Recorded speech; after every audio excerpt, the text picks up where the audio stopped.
cerita janji Juni.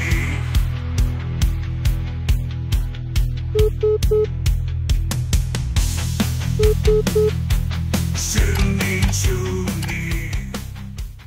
Halo majikan, welcome back lagi di teman cerita spesial janji Juni yang selama bulan Juni ini pembukanya Babu akan selalu ngomong kalau full akan video horor bulan ini.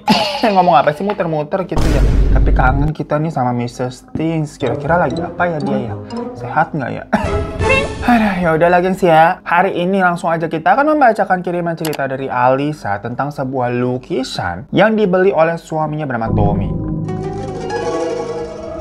Tapi sebelumnya Babu mau nanya nih, di rumah nih majikan pada punya lukisan nggak? Terus kalau punya lukisannya gambar apa? Apakah gambar buah gitu kan biasanya ditaruh di meja makan? Atau gambar kuda, gambar ikan koi, gambar burung berantem sama ular begitu? Atau gambar orang? Coba ya komen-komen di bawah. Karena kalau di rumahnya si Alisa ini, suaminya itu memang seneng banget sama karya seni, khususnya tuh lukisan. Kalau di ruang tamu katanya ada lukisan ikan koi yang melambangkan harapan tentang kemakmuran, keberuntungan, dan kesuksesan. Terus di ruang kerjanya Tommy itu ada lukisan kuda lari yang melambangkan kebebasan, kekuatan, semangat, dan keberhasilan. Kalau kata Feng Shui-nya kan begitu ya. Namun selain itu masih banyak lagi lukisan-lukisan lain, mulai dari yang abstrak sampai yang serem. Karena ada juga tuh lukisan anak kecil menangis yang dominannya katanya pakai cat warna hitam. Tapi lukisan-lukisan yang ada di rumahnya itu bukan sembarangan lukisan. Selain Tommy memang biasa membeli karena ada makna atau tujuan tertentu semacam Feng Shui tadi, dia itu juga memang suka membeli lukisan-lukisan yang mempunyai nilai seni atau value yang tinggi dari pelukis-pelukis ternama, baik dari dalam negeri maupun luar negeri. Perkara mertuanya Alisa nih, atau berarti ayahnya Tommy, itu dulunya merupakan kurator seni. Tahu nggak lo apaan? Lah boro-boro kita ngomongin seni ya, kita biasa ngeliat lukisan coret-coret absurd gitu harganya sampai puluhan juta, bahkan ratusan juta. Kagak paham bagusnya di mana ya, kok bisa mahal banget. Jadi kurator seni itu adalah pekerjaan yang bertanggung jawab atas pengelolaan, perawatan, dan presentasi koleksi seni atau benda-benda bersejarah di museum kek, di galeri kek, atau lembaga budaya lainnya. Nah makanya di rumah mertuanya itu sebenarnya lebih banyak benda-benda seni lainnya. Tapi kalau Tommy nih, suaminya Alisa, memang lebih sukanya spesifik ke lukisan. Alisa sendiri punya dua anak yang dua-duanya perempuan. Yang satu namanya Bianca dan yang satu lagi Clara. Jadi kalau cewek-cewek di rumah tuh digabungin bertiga jadinya ABC gitu kan. Alisa, Bianca, Clara. Unik ya? Nah, walaupun banyak lukisan tuh di rumah, ada juga kan lukisan yang serem tadi tuh yang gambar anak menangis. Semuanya sih aman-aman aja, nggak ada apa-apaan. Hingga suatu hari si Tommy ini membeli sebuah lukisan baru yang dia menangkan ceritanya dari hasil lelang bekas sitaan rumah pejabat yang korupsi, cerna. Dimana lukisannya tuh gede banget. Salah satu lukisan yang paling besar ada di rumah mereka pada saat itu. Dan kata suaminya, lukisannya itu dari salah satu pelukis yang cukup dia tahu lah di kalangan seniman, tapi memang orangnya udah meninggal. Nah, lukisan tersebut tuh salah satu karya terakhirnya yang kisaran harganya sebenarnya kalau beli dari awal tuh bisa sekitar 100 jutaan. Tapi karena ini lelang, si Tommy ini mendapatkan harga 65 juta, makanya dia happy banget. Untuk lukisannya sendiri memang kita nggak spill ya, karena selain menyangkut nama dari si pelukisnya, nanti di akhir ada part juga yang kalian bakal tahu lah pokoknya. Jadinya untuk gambar lukisannya kita pakai ilustrasi perumpamaan aja. Yang jelas, lukisannya itu tuh bergambar seorang wanita berbaju hitam dengan background warna tuh merah full. Dimana lukisannya itu katanya bergaya kontemporer figuratif karena nggak bener-bener realistis menggambarkan seorang wanita gitu loh. Tapi ya tetap kelihatan itu wanita. Macam kayak beginilah gambarnya. Namun si Alisa memang dari awal nggak suka sama lukisan itu. Jadi biasanya dia mah oke-oke aja kalau misalkan Tommy ini mau beli lukisan. Walaupun dia sendiri nggak begitu ngerti tentang seni ya. Yang ngerti banget itu kan suaminya. Namun untuk yang satu ini nih, lukisan terakhir ini tuh yang Tommy beli dari lelang, Alisa nggak setuju. Karena pertama di rumahnya mah udah kebanyakan lukisan. Mau ditaruh di mana lagi begitu loh. Rumah mereka tuh 3 lantai katanya gengs. Tapi walaupun 3 lantai, kalau kebanyakan lukisan semua sampai numpuk-numpuk jatuhnya kan nggak artistik juga. Abisnya si Alisa ini cukup perfeksionis lah dalam hal interior dan dekorasi rumah. Dia suka lah kayak dekor-dekor perintilan begitu, mak-mak. Nah terus alasan selanjutnya adalah itu kan barang dari hasil lelangan koruptor, rumah orang koruptor disita. Nah, menurut si Alisa, benda-benda seperti itu punya bad vibes nggak sih? Yang berarti kan bisa aja barang itu dibeli dari hasil duit korupsi dong sebelumnya tuh sama yang punya rumah disita. Makanya Alisa nggak suka macam kayak ngebawa hawa-hawa uang panas ntar takutnya. Tapi ya ujung-ujungnya Tommy mah udah beli kagak bilang-bilang. Ya dia suka katanya sama lukisannya, kan dia ngerti seni, iya kan? Beda emang sama si Alisa. Tommy juga pernah dengar tuh cerita tentang pelukisnya, tahu harga aslinya, jadi ya udah tetap dibeli. Ya pada saat itu adalah si Alisa ngambek-ngambek dikit. Makanya, karena kan sebenarnya nggak di-approve nih sama si Alisa, jadi lah lukisan itu ditaruh di ruang kerjanya Tommy. Sebenarnya kan di ruang kerja ada lukisan kuda lari tuh, sampai dicopot, dipindahin, diganti sama lukisan yang baru itu. Jadi untuk gambaran rumahnya si Alisa nih, di lantai 1 tuh ada ruang tamu, ada ruang keluarga, ya dapur, kamar tamu, terus ada kolam renang juga, dan di belakangnya kamar para ART. Naik ke lantai 2 tuh kayak ada lorong, kayak macam lorong hotel gitu jatuhnya ya. Yang bagian kanan tuh kamar mereka, kamar utama, terus sebelahnya tuh ruang kerja yang memiliki connecting door. Jadi bisa nyambung dari dalam kamar ataupun ya dari lorong gitu masuknya ke ruang kerja. Nah terus di sisi lainnya, di sisi kiri tuh sebelahnya ada kamar tamu sama ruang belajar anak-anak. Naik lagi ke lantai 3 itu semuanya buat kamar anak-anak dan ada area rooftop terbuka. Dan semenjak adanya lukisan itu di rumah, banyak kejadian-kejadian aneh.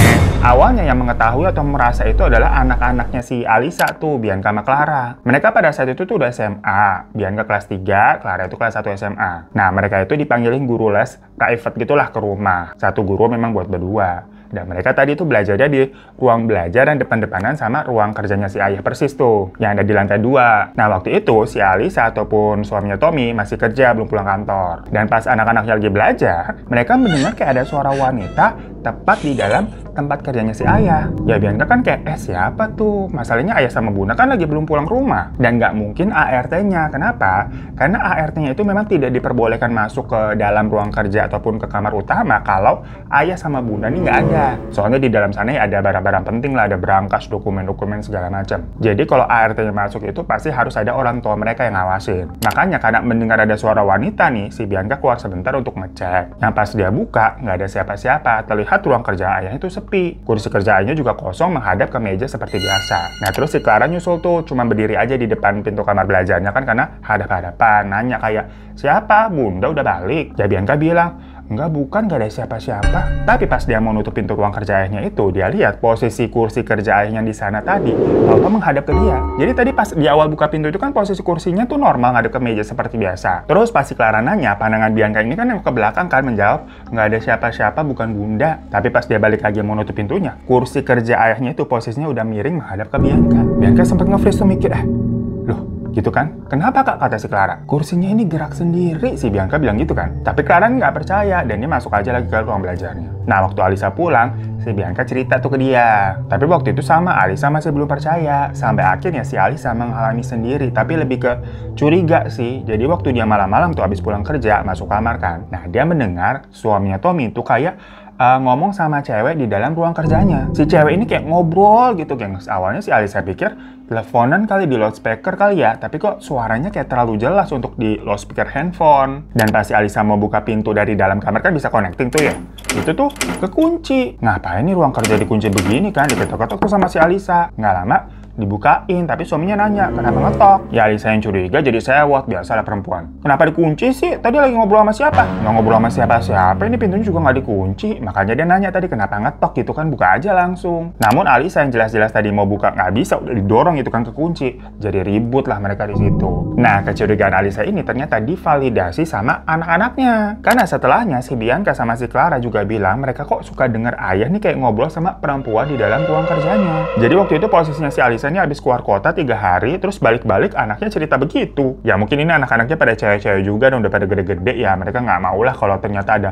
wanita lain yang merusak keluarganya. Ya mendengar cerita seperti itu dari anak-anaknya sendiri, makin panas lah si Alisa. Diam-diam dia cek tuh handphonenya Tommy, tapi nggak menemukan hal-hal yang aneh sih. Cuma kegelisahannya itu akhirnya dia curhatin ke teman dekatnya. Karena Alisa ini udah merasa curiga banget. Jelas-jelas dia mendengar suaminya ini kayak ngobrol sama perempuan dengan mesra. Tapi pas dicek handphonenya sih bersih, nggak ada apa-apa yang mencurigakan. Nah temannya bilang, yakin HP suami lo cuma satu? Jangan-jangan ada HP lain yang nggak lo tahu. Nah di situ Alisa jadi ke-trigger, udahlah suuzon disiram minyak tanah, meleduk lah itu jadi kompor temennya.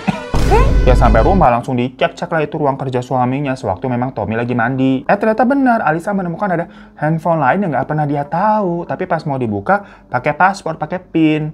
Yang Alisa coba gagal semua karena ternyata pinnya tuh berbeda dengan pin handphone utama suaminya ini. Lah apa kagak tambah seuzon begitu ya? Ya udah dengan terang-terangan si Alisa langsung nanya ke Tommy habis selesai mandi, "Ini handphone apa? Kok aku nggak tahu ada handphone ini?" Dan Tommy yang melihat Alisa memegang handphone itu marah besar, gengs. Yang jadinya lagi-lagi mereka ribut. Sampai-sampai si Tommy nggak segan-segan merebut handphonenya itu dari tangannya Alisa sampai kayak dicongkram gitu. Alisa kesakitan. Dari situ marahan tuh mereka. Tommy sama si Alisa pisah ranjang. Maksudnya si Alisa tetap tidur di kamar utama dan Tommy di kamar tamu yang ada di lantai 2 juga tuh di seberang kamar utama, di sebelah ruang belajar. Malam itu Alisa bener-bener sedih banget dan kalut ya. Dia mikirin, aduh udah kemana-mana lah tentang suaminya yang punya selingkuhan. Dia ngaca lama banget gitu kan, apa aku tidak menarik lagi melihat wajahnya di cermin yang memang sudah semakin tua ya, ada keriput segala macem. Sambil bengong-bengong gitu kan ngeliatin muka, si Alisa pakai krim muka, diolesin begitu kan ke seluruh wajah. Kok lama-lama tapi panas banget. Yang pas dilihat ternyata balsam yang diolesin.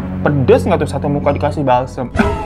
Apalagi kulit si Alisa memang cukup sensitif, jadi langsung merah-merah tuh mukanya. Udah gitu ditambah lagi dirasa-rasa AC kamarnya kok kayak rusak ya, abis kayak nggak dingin, panas banget. Jadi suaminya itu di kamar tamu di lantai 2, si Alisanya tuh di kamar tamu lantai 1. Besok ya si Alisa manggil tukang AC dong buat servis. Yang kata tukang AC-nya ini freonnya habis. Ya udah Alisa yang nggak ngerti, yayain aja ditambah tuh freon AC-nya biar dingin. Dan memang sempat dingin setelahnya, kurang lebih 3 harian tuh. Namun di saat-saat itu ada keanehan lain, di mana tanaman yang dirawat sama si Alisa mati semua. Jadi di kamar utamanya itu tuh ada balkon kecil, gengs, yang keluar tuh menghadap ke arah kolam renang. Nah, di balkon itu si Alisa ini naruh kayak tanaman-tanaman hias. Nah, itu tanaman semuanya mati layu kayak kebakar kepanasan gitu, gengs. Dan yang lebih aneh lagi, di dalam kamar mandi di kamar utama itu juga ada bunga anggrek. Nah, itu sama mati layu, gengs, bunganya. Sampai-sampai Alisa sempat protes ke para ART-nya, ini kenapa nggak disiramin apa gimana kok sampai mati? Tapi kata para ART-nya, enggak kok bu, rutin kayak biasanya disiram segala macam. Jadi terpaksa karena udah mati begitu semuanya dibuang-buangin tuh. Tapi setelah itu AC kamarnya kembali panas lagi, gengs. Pokoknya hawanya tuh kayak haredang pisan. Wah, ini antara rusak apa kemarin dikerjain sama tukang AC ya? Karena kebetulan memang tukang AC yang langganan biasa dipakai itu lagi pulang kampung, dan yang kemarin dipanggil itu emang ngasal nyari-nyari di Instagram karena kan urgent ya harus servis, itu AC-nya nggak dingin. Ya udah akhirnya dari situ nyari lagi tuh tukang servis lain. Jadi nggak mau pakai tukang servis yang kemarin dipanggil kan, orang belum seminggu lah udah panas lagi. Tukang AC yang baru ini datang kan, pas dicek-cek segala macam dibilang sama, bu ini freonnya habis, mungkin bocor. Ya dalam hatinya si Alisa, tuh kan bener ditipu berarti yang sama kemarin tuh, orang belum seminggu ganti freon kok habis lagi. Ya cuma akhirnya tetap dibenerin. Sementara pada saat itu si Tommy ini lagi pergi dinas. Ya di situ Alisa overthinking kan, itu suaminya beneran dinas apa gimana. Saking overthinkingnya nih pikirannya kemana-mana, si Alisa yang lagi jahit kancing baju di dalam kamar tuh ada yang copot kancing bajunya. Itu kayak setengah bengong. Sambil pikirannya kayak mikirin tuh suaminya selingkuh atau bukan gitu kan, di sana tuh dinasnya gimana, ketemu sama cewek apa enggak. Nah tahu-tahu anaknya si Bianca masuk ke kamar, dia langsung teriak kayak, "Bunda ngapain?" Yang pas Alia sadar, tangannya itu sudah berdarah-darah, di mana jarinya tuh dijahit-jahit sama jarum, ditusuk-tusuk, benangnya masuk ke jarinya. Itu ngeluhnya, aduh, baru terasa katanya, gengs. Jadi sebelum Bianca masuk ke dalam kamar tuh nggak ada rasa apa-apa, karena kan ngawang tuh pikirannya si Alisa. Tapi pas sadar perihnya, luar biasa. Langsung lah dibawa ke rumah sakit buat ngelepasin itu jahitan-jahitan banyak benang-benangnya, beber kayak ngejahit sendiri.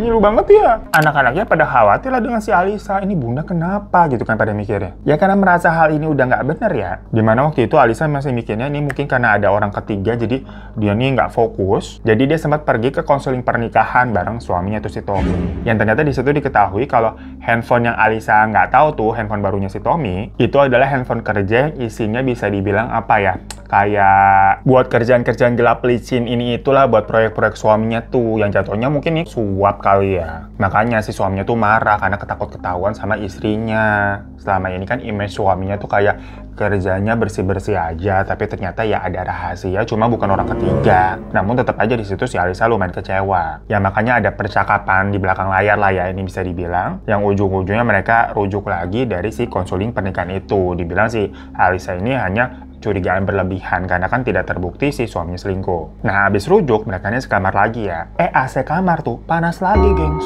Sampai-sampai kayak si Alisa nih, udahlah nggak usah diservis, ganti baru aja, capek gitu kan, udah 2 kali, kesel dia habisnya. Dan di lain sisi, tanaman-tanaman baru yang dia taruh di balkon tuh buat pengganti yang kemarin udah pada mati, lagi-lagi layu semua. Nah, cuma kebetulan di situ si Tommy bilang, ini Pak Heru, tukang servis langganan AC kita nih udah balik dari pulang kampung. Mau manggil Pak Heru aja apa? Mau ganti nih. Ya karena memang Pak Heru ini tuh macam kayak kuncian mereka ya buat servis AC di rumah tuh. Yang mana selama pakai jasanya tuh nggak pernah ada yang drama-drama begini. Jadi ya udahlah panggil Pak Heru dulu. Kalau nanti emang disuruh dibilang mending ganti baru, ya udah ganti baru beli. Datang kan nih si Pak Heru tuh. Dan waktu masuk kamar dia langsung ngomong kayak, kok panas banget Bu ya kamarnya? Dia aja sampai ngomong begitu. Ya Alisa bilang, iya Pak panas banget. Makanya udah dibenerin 2 kali dari kemarin rusak-rusak terus. Yang pas dicek sama si Pak Heru dibilang, iya nih Bu, freonnya habis, tapi kayaknya nggak ada yang bocor. Dia juga heran kenapa bisa begini ya. Jadi AC-nya sempat dibongkar total tuh buat nyari problemnya. Nah, Pak Heru ini biasanya memang datangnya tuh berdua sama anaknya Gusti. Jadi pas Pak Heru lagi benerin AC nih, Gusti disuruh nyuci AC di kamar-kamar lain. Termasuk ruang kerjanya si Tommy. Memang rutin 3 bulan biasanya mereka nih cuci AC. Ya saat itu si Alisa sama Tommy ada di rumah tuh hari Sabtu soalnya. Sampai udah lama gitu kan, Pak Heru ini masih benerin AC tuh nyari mana yang rusak, si Gusti balik lagi. Alisa nanya kan kayak, udah dicuci semua Gusti? Gusti bilang, udah Bu, kecuali itu di ruang kerja sebelah karena kata tante di situ nggak usah diapa-apain, jadi belum saya kerjain. Alisa bingung kan? Hah? Tante siapa? Ya Gusti jawab, itu tadi ada tante di sebelah duduk di kursi kerja lagi kerja. Semua langsung pada ke ruang sebelah begitu kan? Tapi ya nggak ada siapa-siapa. Ya cuma Gusti jelasin kan tadi ada perempuan kok Bu di sini. Saya kira keluarga atau saudara ibu lagi kerja, makanya dibilangnya nggak mau diganggu. Nggak usah diapa-apain katanya AC-nya, saya disuruh keluar. Ya Alisa nanya kan, kayak apa ciri-ciri perempuan emangnya? Ya si Agus bilang tadi tuh pakai baju hitam, kulitnya putih, terus kayak gini Bu. Sambil nunjuk lukisan si perempuan berbaju hitam yang ditempel di ruang kerja. Langsung merinding si Alisa, suaminya Tommy dipanggil, anak-anaknya juga dipanggil. Nah mereka semua langsung berpikir kalau kejadian-kejadian aneh di rumah itu jangan-jangan dari lukisan ini. Langsung disuruh turunin tuh, udah cabut lukisannya kata si Alisa kan. Karena lukisannya gede dan mumpung ada Pak Heru sama Gusti, ya udah mereka yang disuruh gotongan tuh nyabut, gede banget soal lukisannya. Tapi pas megang katanya lukisannya tuh nyetrum gengs, jadi berdua tuh sampai gitu. Ya akhirnya sampai mereka berdua pakai sarung tangan. Udah tuh berhasil dicabutkan, diturunin. Namun masalahnya itu harga lukisannya kan ya nggak murah ya walaupun dapat lelang. Jadi si Tommy juga nggak rela main asal buang gitu aja lah.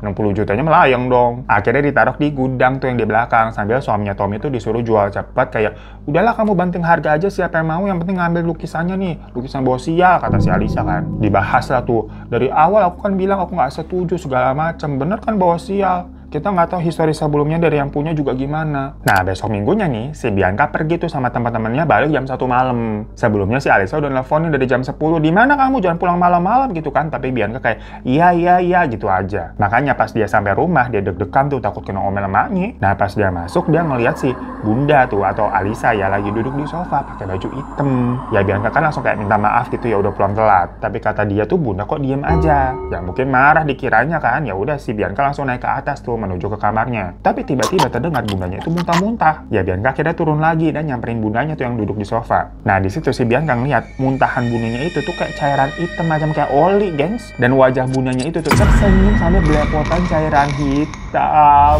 Bianca langsung lari lagi tuh ke atas ke kamar orang tuanya. Ternyata ada ayah sama bundanya di situ tidur, kaget dibangunin sama Bianca. Tommy ini langsung ngecek ke bawah gitu kan. Bianca sama si Alisa tuh nunggu di kamar ketakutan. Dan pas ke bawah si Tommy nggak ngeliat ada siapa-siapa di sofa. Tapi bener, masih ada tuh cairan hitamnya di sana. Dia cek tuh ke sekeliling rumah tuh, dia ngelihat kayak ada salah satu ART-nya namanya Mbak Ija itu lagi berdiri di lorong tuh yang memang menuju ke arah area tempat kamar Pak ART di belakang. Jadi ART di sana tuh ada 3 orang yang dilihat nih kayak ada Mbak Ija itu. Sama Tommy langsung dinyalain kan lampunya karena gelap. Tapi pas dinyalain, sosok Mbak Ija yang tadi berdiri tuh langsung hilang. Yang pas Tommy mau samperin ke arah situ, tiba-tiba lampunya mati sendiri. Jadi kayak ada yang nyetekin gitu loh. Bukan konslet. Dan si Mbak Ija kembali terlihat berdiri lagi di situ. Ya Tommy langsung balik lagi nyalain saklar lampu. Dan pas nyala, Mbak Ija kembali hilang. Dia sampai lagi ke arah situ, blep, mati lagi. Dan sosok Mbak Ija kembali terlihat. Karena takut, si Tommy balik lagi untuk nyalakin saklar. Bener tuh, sosoknya hilang lagi pas terang. Dia udah deg-degan kan, dengan tangannya masih di saklar lampu nih. Tommy udah aba-aba mau lari balik ke atas. Karena dia tahu yang dilihatnya tadi berarti bukan sosok Mbak Ija beneran. Sampai akhirnya dia siap, dia lari ke tangga dan blep, mati lagi lampunya. Dan di situ dia melihat Mbak Ija merangkak di lantai tuh ngejar dia, geng, sampai ke atas naik tangga. Gak mungkin banget itu Mbak Ija ngerangkak-ngerangkak begitu ngejar bosnya. Tommy teriak tuh ketakutan dikejar sosok di belakangnya itu sampai masuk ke kamar dan langsung ngunci pintu. Lah Alisa sama Bianca juga ketakutan jadinya ngelihat bapaknya tuh si Tommy ngos-ngosan gitu kan. Mukanya udah pucat keringetan. Tiba-tiba terdengar suara teriakannya si Clara tuh dari lantai 3. Ayah, bunda! Ya denger itu Alisa sama Tommy mau nggak mau langsung keluar lagi tuh nyamperin ke lantai 3 bareng Bianca ikut. Yang ternyata Clara lagi di kasur ketakutan, katanya tadi dia kebangun awalnya karena dengar suara teriakan ayahnya kan. Dan tahu-tahu selimut kayak ditarik gitu sampai jatuh ke lantai. Di situ para ART-nya juga langsung kebangun dan ngecek tuh ke atas. Ada Mbak Ija juga, yang mana benar tadi sosok tadi tuh hanya menyerupai Mbak Ija aja, bukan Mbak Ija yang asli. Jadilah malam itu mereka semua langsung tidur di satu kamar, termasuk para ART-nya ini tuh jadi ngumpul tuh jadi satu. Besok paginya cairan hitam yang di sofa di bawah itu hilang, nggak ada. Jadi yang ngeliat tuh hanya si Bianca sama Tommy aja. Ya Alisa akhirnya bilang ke Tommy untuk bawa pergi lukisan itu keluar dari rumah ini. Udah nggak mungkin lagi deh setelah kejadian semalam yang terlalu brutal. Ya Tommy sendiri juga bukan tipe-tipe yang denial ya, namun dia tetap berusaha untuk menjual lukisan itu ke orang, jadi nggak mau rugi. Udah diiklanin, udah ada yang nawar, tapi harganya nih belum cocok karena terlalu rendah. Yang mana berarti di situasi seperti itu si Tommy ini masih mikirin untung rugi ya, realistis aja katanya. Akhirnya sama Tommy, lukisan tersebut tuh dititipin ke tempat kenalannya namanya Rafli, yang memang kayak semacam penada jual beli barang antik lah. Jadi istilahnya titip jual. Baru satu malam dititipin nih, besoknya si Rafli langsung nelfon Tommy. Lu ambil deh lukisannya lagi nih. Karena itu lukisan kan dititip di gudang showroom tempat barang-barang jualannya Rafli kan. Nah, satpam yang jaga showroom itu katanya ngelihat ada sosok wanita yang keluar dari lukisan tersebut. Ya udah mau nggak mau akhirnya si Tommy sama Alisa ke sana tuh ke tempatnya Rafli untuk membahas mengenai lukisan itu. Kira-kira kenapa nih lukisannya bisa berhantu ya? Masalahnya pelukisnya ini kan udah nggak ada ya, jadi nggak bisa ditanya-tanya. Dan setahu si Tommy sama Rafli yang ngerti sama lukisannya, mereka kan pernah denger tentang pelukisnya ini ya. Jejak backgroundnya mah aman-aman aja kok. Maksudnya banyak juga karya-karya sebelumnya yang bagus-bagus dan terkenal. Bukan ujuk-ujuk nih nggak ngerti ini lukisan siapa yang buat begitu, enggak. Nah saat Tommy ngejaga showroom itu tuh diajak ngobrol juga kan sama Tommy, ditanya-tanya emang semalam tuh ada apa. Nah si satpam ini tuh cerita kalau malam kemarin tuh di showroom itu kan ada anjing penjaga yang memang peliharaan toko itu. Tiba-tiba malam kemarin gonggong terus dan dikira satpam ada maling. Makanya dicek tuh sama dia ke dalam, diperiksa semua sudut-sudut kan, takutnya malingnya ngumpet atau gimana. Dan dia mendengar ada suara-suara dari dalam gudang. Yang pas dicek sama si satpam, buka gudangnya, langsung terlihat tuh ada wanita berbaju hitam yang lagi keluar dari lukisannya itu. Baru setengah badan keluarnya. Yang ngibrit langsung satpam yang lihat begitu lah. Tommy sama si Alisa bingung nih, karena setelah mengalami semuanya ini mereka juga nggak mungkin bawa lukisan itu lagi balik ke rumah, ya kali nyari penyakit kan. Alisa bilang udahlah, gak usah ngurusin untung rugi, karena si Rafli ini juga nggak mau tempatnya ketempatan si lukisan itu. Jadi gimana nih lukisannya? Akhirnya mereka sepakat ya udahlah, dihancurin aja nih lukisannya dengan cara dibakar. Dibawalah ke area parkiran itu, dibakar di situ. Dan tahu nggak gengs? Nggak mempan loh. Sampai apinya mati sendiri tuh, lukisannya masih utuh, cuma ada sisa gosong-gosong sedikit hitam-hitam. Dan anehnya lagi, bukan bau gosong yang tercium, malahan adanya bau anyir yang menyengat dari lukisan itu. Wah, dari situ mereka makin takut lah. Rafli juga makin kayak gak mau menampung lukisan itu, udah cepetan bawa sekarang. Tapi Tommy sama Alisa sama gak mau ngebawa lukisannya itu ke rumah. Akhirnya ya udahlah, Tommy nih ngehubungin orang yang sempat nawar lukisannya kemarin tuh, yang dengan harga murah, dibilang boleh udah harga segitu asal angkot hari ini ya, karena Tommy ngakunya nih lagi butuh uang ceritanya, biar percaya itu orangnya. Mau, dan mereka janjian ya di showroomnya si Rafli ini. Tapi si orangnya itu katanya bisa baru datangnya jam 9 malam. Ya udah jadi ditungguin tuh. Yang sampai jam 7-an kok tiba-tiba di dalam showroom nih kerasa panas banget. Si Rafli ngomong kayak ini AC-nya rusak apa ya. Tommy sama Alisa udah langsung lihat-lihatan kan. Mereka nggak bilang apa-apa nih, tapi ya sama-sama tahu aja. Dan ngajakin untuk yaudah yuk kita tunggu di luar aja kan, mumpung udara malam juga udah enak, udah sejuk. Ya udah akhirnya mereka bertiga tuh nunggu di luar dekat pos satpam sambil si Rafli sama si Tommy ngerokok. Tiba-tiba anjing penjaga di situ gonggong-gonggong sambil ngeliatinnya ke arah gedung showroom. Mereka semua nggak ada yang berani ngecek, kayak udahlah bodo amat, itu paling ya dari lukisan itu dan kita nunggu orang yang mau ngambil lukisannya kan, habis itu beres. Cuma di situ si Alisa ngeliat kok ada asap yang keluar dari sela-sela pintu kaca tuh, pintu showroomnya kan kaca. Ya lama-lama asapnya kok makin banyak. Langsung semuanya buru-buru pada nyamperin, yang ternyata di dalam udah kebakaran. Udah gede apinya di dalam, sampai akhirnya udah nelpon damkar. Pas damkar datang, nggak lama si pembeli lukisan itu datang juga. Kaget lah, kok ini ada tahu-tahu kebakaran heboh-heboh. Yang sampai akhirnya apinya bisa padam, dicari sumber apinya nggak tahu dari mana coba. Kelistrikan semuanya dicek nggak ada yang konslet. Cuma yang paling bikin herannya lagi ya, jelas-jelas dari barang-barang di sana tuh sebagian habis terbakar. Tapi si lukisan itu tuh masih utuh. Baru deh besokannya transaksi kembali dilanjutkan. Ya si Tommy bilang tuh ke si pembeli, ini lukisannya selamat ya, ada gosong-gosong dikit. Yang sebenarnya itu gosong-gosongnya udah bekas dari yang pertama kali mau dicoba dibakar tapi nggak mempan. Untungnya si orang yang mau beli itu nggak masalah dan malah menganggap lukisannya ini magic ya, ada nilai tambahnya karena punya cerita selamat dari kebakaran begitu cenah. Malah seneng dia. Ya udah akhirnya lukisan itu berpindah tangan, laku terjual. Walaupun ya Tommy jatuhnya jual rugi ya, tapi yang lebih rugi lagi sebenarnya si Rafli. Showroomnya kebakar. Cuma mau nyalain siapa juga bingung di sini. Apalagi 3 bulan setelahnya si Tommy dapat kabar dari si Rafli, dibilang, tahu nggak? Rumah dari si pembeli lukisan itu tuh kebakaran juga. Cuma nggak ada korban jiwa sih. Cuma kan kayak entah kebetulan atau gimana ya. Ya namun setelahnya tuh Tommy juga nggak tahu itu lukisan akhirnya gimana. Karena setelah tadi dijual yang terakhir kali, cuma dengar kan rumah si pembelinya kebakar. Habis itu ya nggak tahu apakah lukisannya itu dijual sama si pembeli itu ke orang lain lagi atau gimana. Namun akhirnya si Tommy ini kan menceritakan kisahnya itu ke kerabat segala macam ya. Nah banyak nih yang menduga-duga dan membuat pemikiran-pemikiran dengan bilang kalau jangan-jangan background cat merah dari lukisan itu tuh bukan cat, melainkan dari darah. Ada yang mengibaratkan juga tuh warna merah pada background lukisan itu tuh adalah api yang berkobar. Ya tapi banyak juga ternyata yang berpendapat kalau katanya terkadang suatu lukisan itu memang ada jinnya. Karena katanya salah satu rumah yang disukai sama para makhluk halus itu adalah lukisan. So, majikan itu cerita dari Alisa mengenai lukisan yang sempat dibeli oleh suaminya Tommy. Setelah itu mereka ini cukup trauma dan sampai nyabutin gitu kan, nurunin lukisan-lukisan yang ada gambar orang ataupun makhluk hidup. Jadi sekarang nih di rumah mereka hanya ada lukisan-lukisan yang abstrak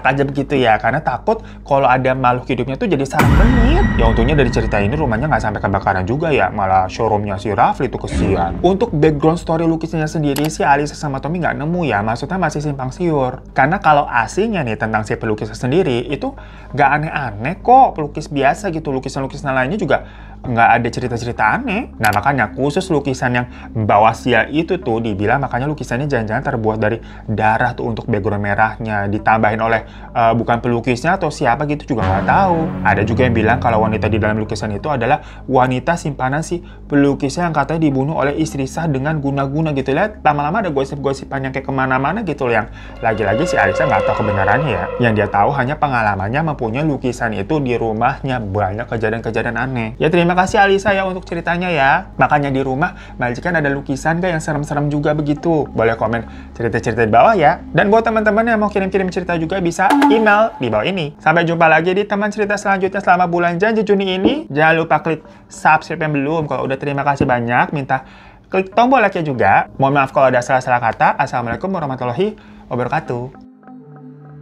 Janganlah takut cerita